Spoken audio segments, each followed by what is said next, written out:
there's still a big discrepancy between how many female officers you see. If you want women to grow up and be police officers, you need to show them on TV. If you want to see women of all races, colors, creeds, then we need to be writing those strips to see them more. I don't think it should just be dudes. There are women in the military. There are women in combat, women in armed forces, women in search and rescue, women in firefighting. I mean, women do everything. So why are you not seeing them as much in big action film?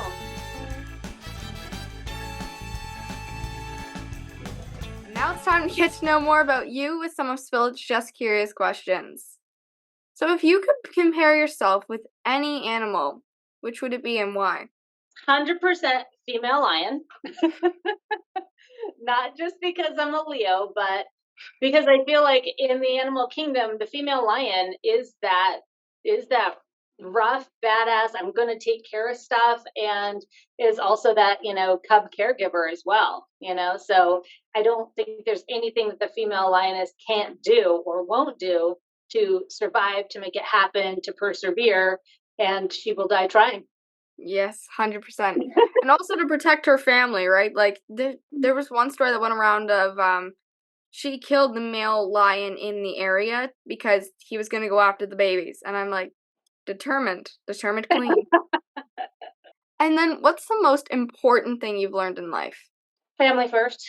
Honestly, I had a corporate job, and it was a management job, and they sent us to this training about, trying to, I think, instill work-life balance, even though in reality there wasn't any. So they did this thing at the end of the training where they said, okay, all of you are in a lifeboat. So all these other new hires, also managers, they put 10 of you together, and it's called the lifeboat exercise. They said, your ship is sinking. Only one of you can survive. You all need to decide that one person who's going to carry on your message. Wow.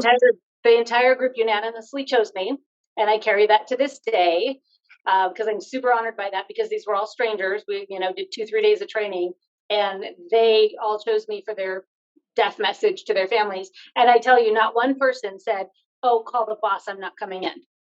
No one's final message had anything to do with work. Of course. It was about their family. I would hope not. I would hope that someone has, like, family or something. It's not. Oh, that's awful. Yeah. I know. So that was just crazy that all of these strangers chose me to carry on their message. And I was like, and all of their messages were for family. So yeah, 100%. Like family and career sometimes go neck and neck because, we got to chase our passions and our loves as well. But my kid comes first, 100%. I'm there for family as much as I can be. And family is what matters, because they are your legacy. True. And now pretend you're a CEO. Speaking of business, pretend you're a CEO. What 3 concerns about the firm's future keep you up at night? Profit and loss ratio. Yeah, fair. But really, you don't have a business if you don't have income. But yeah. But being relevant and keep going. So you mentioned conflicted films. Absolutely. I'm writing a script. I'm writing a feature film with a badass female role, and what I would like to be the biggest female stunt scene ever. So, just making sure that what I'm putting out there content wise is what people want to receive. So I've moved away from horror movies. I loved horror movies as a kid, but that's not what I want to perpetuate. I want to perpetuate strong female roles, underdog roles, and create more jobs for women. Wow, that's an ambitious goal. I'm not gonna lie, but that's actually really nice to hear. Working on it.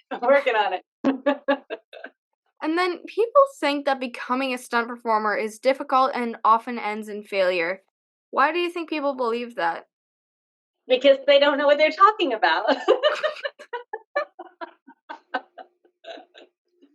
I mean, I think a lot of people will have ideas about what they want to do and what kind of jobs, not knowing really what's involved, which is great. That why you're doing this podcast, right, is a deeper dive into what's behind the scenes, what we don't see when you're looking at this type of career field. But again, it's not for the meek. It is for an ambitious person that is very outgoing and likes to be physically active and, wants to put out good content and is willing to make a lifestyle and a business plan that you're not going to fail. But yeah, a lot of people run out of money. A lot of people, increase their excuses. But again, it all goes back to knowing the business to be successful. And if you don't know the business, of course, you're going to like be a naysayer because you don't know what you're talking about.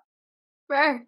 And I feel like that is something that's actually quite sad in our society today, is people are either really quick to judge or they really enjoy something, but financial profit runs them out of the industry. Like they just can't afford to continue something. And that's something even my sister has said mainly is money should not dictate what you do or do not do with your life. Like if you want to be a stunt performer, money should not be the deciding factor. And I definitely agree with that. Like, I can't imagine really, really loving something and then being like, "Oh, well, sorry, you're out of funds, so, ta-ta." Like, that would Yeah, and suck.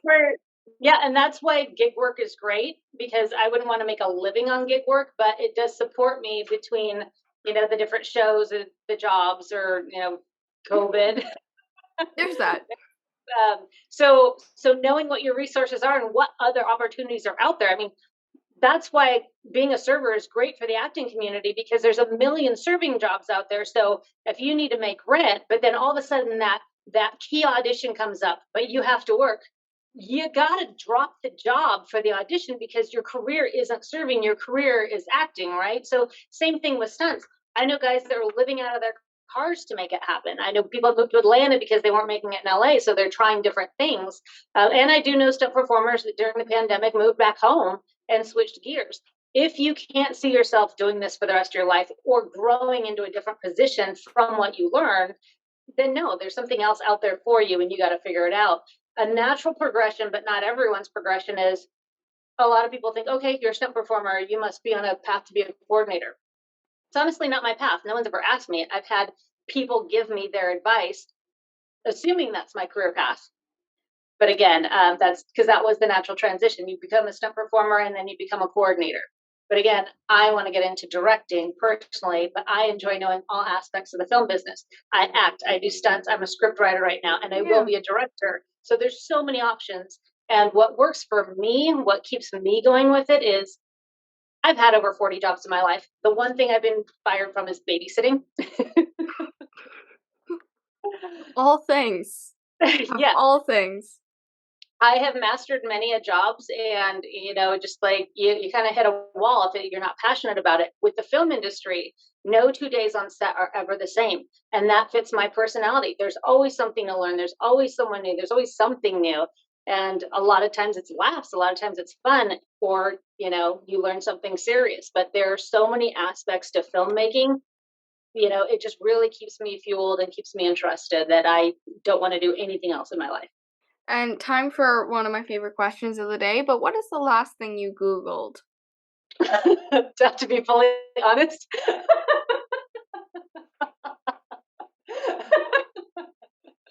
No, it was trying to find out who the top female stunt coordinators are out there. And stunt performers come up, or you have to dig a little deeper and you don't really get the answers because how do you judge that, right? I mean, I know we have the Taurus Awards, but really it's hard to find those answers because a million men come up, and you kind of have to sift through and see what women are doing what.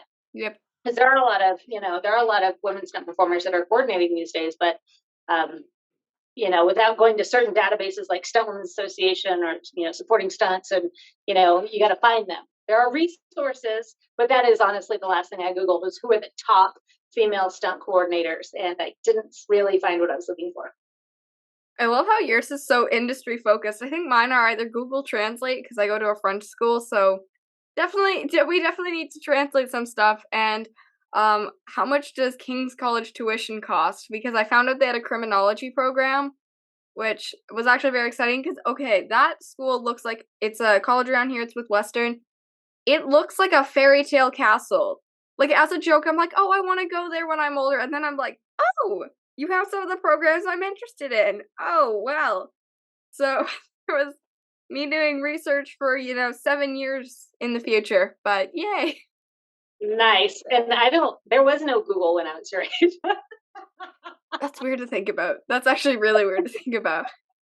Well, I know I wanted to go to Colorado schools because I wanted to snowboard in college and then, go boating in the summertime. And turns out at the time, a lot of the colleges I wanted to go to were engineering based, and that's not me. If you could give advice to young girls looking to get into the stunt world, what would it be? Go for it. Try things, do your homework, connect with people.